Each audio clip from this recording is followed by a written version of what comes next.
The CRU story was one of the most exciting, challenging, and tragic stories of my writing in my life. It was, I don't even know where to begin. And at the time, it meant everything. Absolutely. It was one of those that I had never intended to do, as I've gone over in the previous three videos. Um, and it really connected. It really clicked. Um, and I got to do a story I'd always wanted to do, which is the role reversal thing. So in the first part, River is like over on the side of Faith, kind of, and Maddie is vehemently opposed to it. In the second part, they meet in the middle. Um, and in the third part, Maddie comes to Faith, and River is not believing anymore. And that was where we left it off. Man, this story, I can't tell you the number of times I've read through it, and it's something I've come back to almost every year at one point and reread it. Um, yeah, I mean, obviously there was a time I was embarrassed about it, as every author I think is embarrassed of their own work, but now it's one of those, every year I come back to it, the kind of shine to it only grows. It just works better and better as the years have gone on.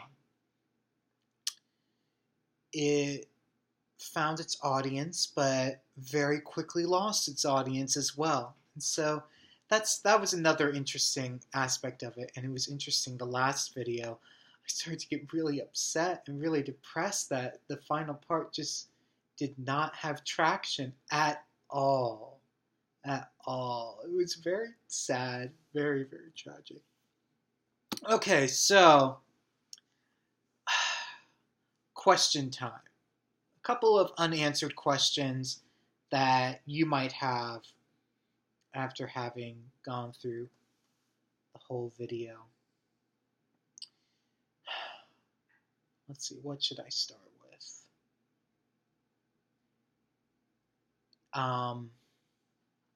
Is it true that CRU never wanted the CRU story? Yes, that is true. The students were the ones who were responding to it, and it was connecting with the students, and the students loved it, and they were rallying around it. CRU did not want the story, and CRU stopped at every turn. Every time I tried to go back down that road, it got stopped, basically. Why did it get stopped? Well, there's a million different reasons why. But the ultimate reason is this. It had nothing to do with CRU. It had everything to do with God just did not, for whatever reason, want me to have this story done through CRU, even though it was written for CRU. And God prevented it from happening.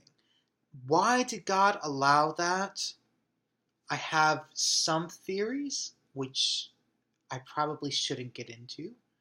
I think part of it was to get me to follow him.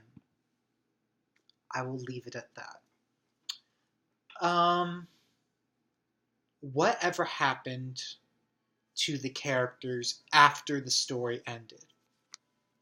Well, Camilla, she never did walk with God, and she died an atheist, and her whole life she was trying to fight against the idea of God, and she tried her hardest to get CRU kicked out of the campus. That was her big thing. River became a philosophy professor, and every semester tried very, very hard to disprove the existence of God, and this was his shtick. And when River's on his deathbed, that's when he gives his life over to God. So River does come back to faith, but at the last hour, the last second, basically. Maddie walked with God for the rest of her life, and she joined CRU staff. And she felt when she was on CRU staff that she was being censored, which she was. But Maddie's love for the ministry, for CRU, outweighed the tension she felt from being censored from what she really wanted to say.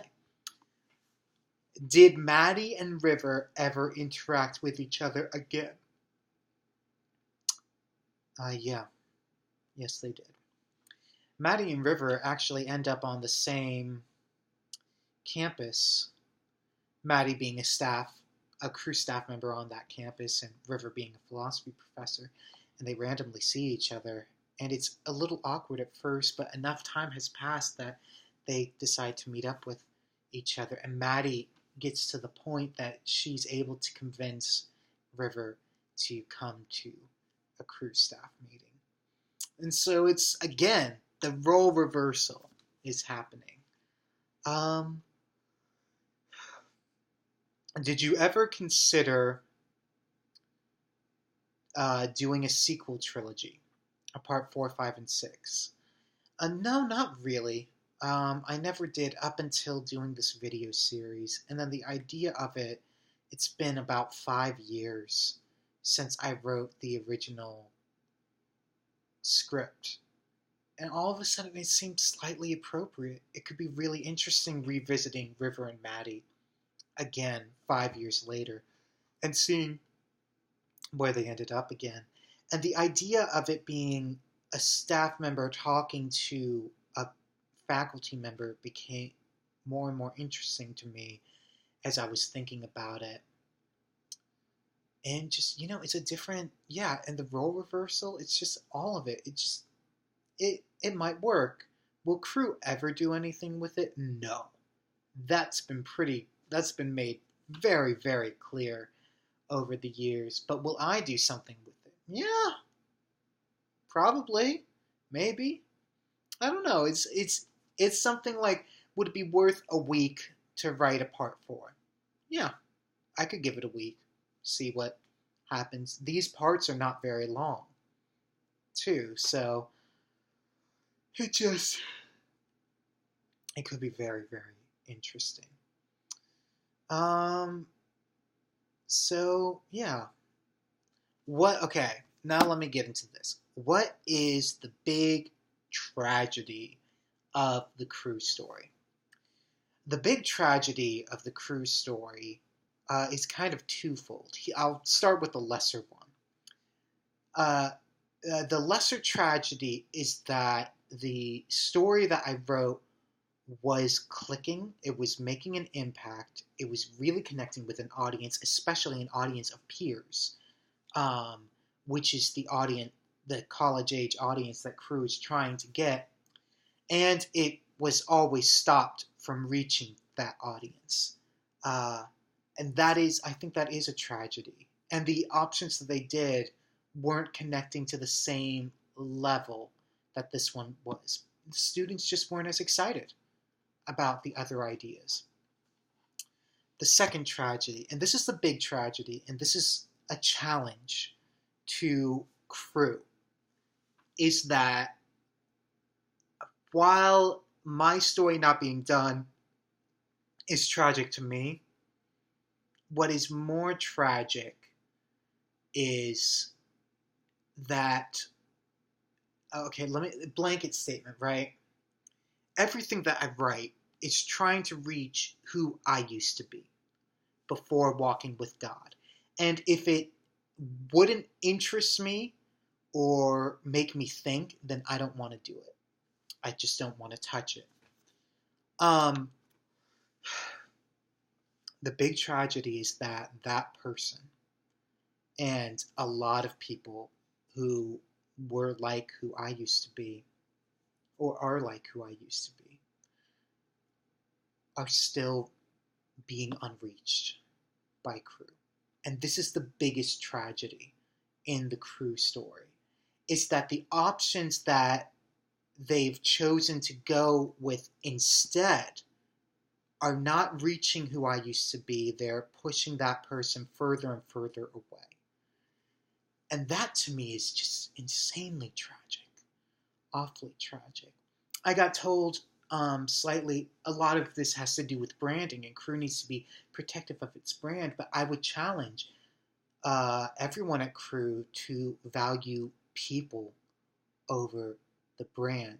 And if you have to hate a little bit on the brand in order to reach someone, to even dialogue and engage with someone, you probably should. You probably should do it, honestly, because how else are you going to really get them to open up and be real about how CRU or the church or fill in the blank here negatively impacted them? It's just, and I just, the other thing is that there's a lot of attention that is given towards Bible study leaders and people who lead worship in the meetings. There was a lot of attention on them when I was in college, when I was at campus. And here's the reality. I was the one who was kind of standing up against the wall. And I did do more and more as time went on, but I never did the big things that people at CRU want you to do, or praise the things. The reality is that the majority of people who were the Bible study leaders and leading worship have walked away from the faith, but the person who was standing up against the wall is still walking with God 5 years later. And so it's I do want to challenge people at CRU as well to value the people who stand up against the wall. And I'm not talking about me. You don't have to value me. Please don't misinterpret what I'm saying. But to value every person who is in your movement. I know that you guys have a limited time, and you're more towards the extroverted people because that's how the ministry grows and all of this stuff. But if you value and listen to their perspective, the ones who are standing up against the wall, I think they can help your ministry tenfold. It would be immense if you did that. I guess lastly, the thing I will say is that I am very grateful to CRU because some of my closest brothers and sisters I met through CRU. And, it's one of those that, while I say who I used to be isn't being reached, and I do stand by that statement. That is still true. I am not who I am now. I support my brothers and sisters in the projects that they do, and I will support them to the best of my ability. So it's not like you guys don't have my support. No, you do. I'm just talking about who I used to be just isn't really, that demographic is not being reached, and I would challenge everyone to try harder to reach that demographic. So thank you for listening to me for the past hour, dissecting the CRU story and the tragedy and the triumph of it.